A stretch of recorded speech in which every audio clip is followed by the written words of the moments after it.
Hello, hello everyone! Tara, samahan niyo ako. Mag-prepare tayo ng merienda sa araw na ito.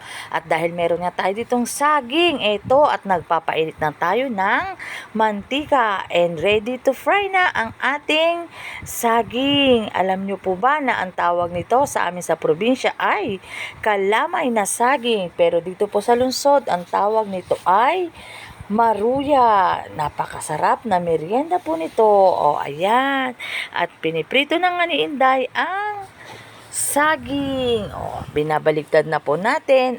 At napakasarap po nito, lalo-lalo na kung sasabayan natin ng mainit na kape. Wait lang po tayo ng konti at malapit na rin po natin itong i-ready. At eto na nga ang ating unang batch na nalutong saging o maruya. At para lalong mas yummy, budburan po natin ng sugar sa ibabaw. Thank you for watching po. Don't skip the ads. Thank you.